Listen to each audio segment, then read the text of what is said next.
버스나 지하철에서 혼자 꾸벅꾸벅 졸다가 나도 모르게 깜짝 발작하듯이 깨는 바람에 민망했던 적 있으신가요? 또는 학교에서 쉬는 시간에 잠깐 엎드려 자다가 팔다리가 움찔거리는 바람에 책상 위에 있는 물건을 다 쏟았다거나 내 방 내 침대에서 막 잠이 들려는 찰나 갑자기 밑으로 쿵 떨어지는 느낌에 깜짝 놀라 깬 적 없으신가요? 다들 한 번쯤은 자다가 이유 모를 발작으로 놀란 적이 있으실 겁니다. 도대체 우리는 왜 자다가 발작하는 증상을 경험하게 되는지 이번 영상을 통해 알아보겠습니다. 어렸을 때는 부모님이 다 키 크느라 그래 라고 해서 그러려니 넘긴 적이 있습니다. 하지만 다 큰 성인이 되어서도 여전히 자다가 깜짝 놀라는 상황이 발생합니다. 수면 중 갑자기 근육이 한꺼번에 수축하거나 한 부분이 꿈틀거림을 느끼는 증상 때문에 이 증상을 수면 놀람증이라고 부릅니다. 의학적으로는 수면 근대성 경련이라고 부르는데 잠을 자는 동안 뇌 통제 없이 근육이 스스로 움직이며 생기는 일종의 수면 장애입니다. 그렇다면 수면 놀람증은 왜 일어나는 걸까요? 먼저 우리 인간의 수면에 대한 이해가 필요합니다.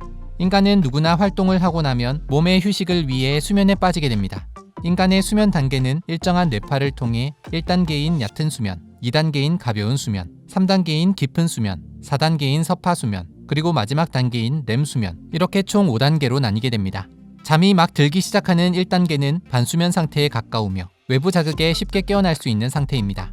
그러다 잠든 지 약 10여 분이 지나면 서서히 호흡 및 맥박, 뇌파가 느려지면서 체온이 떨어지는 2단계가 됩니다. 느린 뇌파인 델타파가 나오기 시작하면 깊은 수면이 시작되는 수면 3단계에 진입한 것입니다. 그리고 잠든 지 30분에서 45분이 지나면 대부분 외부 자극에 반응하지 않고 제한적인 근육 반응만 나타나는 4단계 서파 수면에 도달하게 됩니다. 잠든 지 90분이 지나면 비로소 5단계인 렘 수면 상태에 도달하게 되는데 렘 수면 상태에서는 눈동자의 움직임이 빨라지고 대뇌 활동이 활발해져 심장 박동수나 생리적 반응은 우리가 깨어있을 때와 비슷하지만 근육의 긴장도는 최소한으로 감소되어 우리 몸은 편안한 숙면에 들 수 있게 됩니다. 우리 인간은 잠을 자는 동안 1단계부터 5단계의 수면 사이클을 90분 텀으로 반복하며 수면 시간 내내 렘 수면 상태와 비렘 수면 상태를 왔다 갔다 합니다.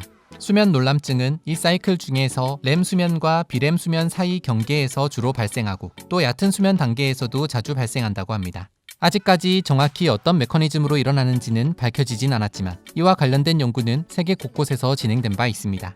2016년 이탈리아 볼로냐 대학교 연구팀에 의하면 자다가 움찔거리는 수면 놀람증의 70에서 80%는 수면의 초기 단계나 경계 단계에서 발생하며 수면 중 근육의 긴장과 관련된 이상현상, 즉 움찔거리는 반응 등은 근육의 긴장 증가 및 긴장성 근육 부진과 관련이 있으며 이는 중추신경계의 이상이 원인이 될 수 있다는 걸 밝혀냈습니다. 그래서 수면 놀람증을 겪는 대부분의 사람들은 스트레스나 불안감을 겪을 때 더 자주 증상을 겪는 것으로 보고되고 있다고 합니다. 한편 영국 셰필드대 심리학 인지과학 분야에서 지속적으로 뇌파와 수면 관련 문제에 대한 연구를 해온 톰 스탠포드 박사 역시 수면 놀람증에 대한 원인을 찾고자 했는데 그는 또 다른 가설을 제기했습니다.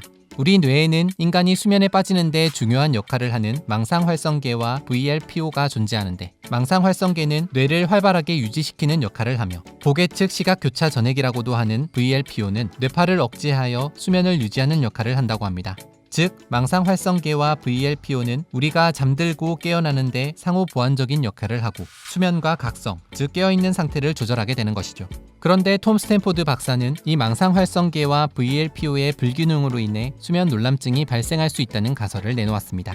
인간의 각성과 수면은 뇌에서 단순히 온오프 스위치를 작동하는 것처럼 단번에 이루어지는 것이 아니라 각성 상태와 수면 상태를 제어하는 상반된 두 시스템의 균형을 통해 각성과 수면 상태가 이루어지는 것이기 때문에 망상활성계의 과도한 활동으로 인해 수면 중에 근육 긴장이 증가하고 VLPO의 억제 작용이 축소되면 이때 수면 놀람증이 나타날 수 있다는 겁니다. 하지만 이런 메커니즘에 대한 연구 역시 아직 정확히 밝혀지지 않은 부분이 상당수입니다. 단지 운동계의 제어를 완전히 정지하지 않은 상태일 때 수면 놀람증이 일어날 수 있다는 정도로 원인을 추측하고 있다고 합니다. 따라서 현 시점에서 수면 놀람증의 원인을 한 가지로 특정할 수는 없습니다. 만약 수면 놀람증을 많이 겪는 사람들 중 특별히 중추신경계 이상이 원인일 경우는 의사의 처방에 따라 약물 치료가 필요할 수도 있지만 대부분 과잉 활동 상태에서 휴식으로 넘어가는 중 누구나 겪을 수 있는 신체 리듬 불균형 현상이니 잠들기 전 과도한 활동을 자제하고 커피나 에너지 드링크와 같은 각성제 복용을 줄이고 또 무엇보다 스트레스를 줄이는 것만으로도 대부분 증상이 호전된다고 합니다. 요즘 자다가 깜짝깜짝 놀라는 일이 많아졌다면 내 몸이 쉬고 싶다는 신호로 받아들이고 잠들기 전 따뜻한 목욕으로 릴렉스 하시는 게 숙면에 도움이 되실 것 같습니다. 지금까지 수면 놀람증에 대해 알아봤습니다.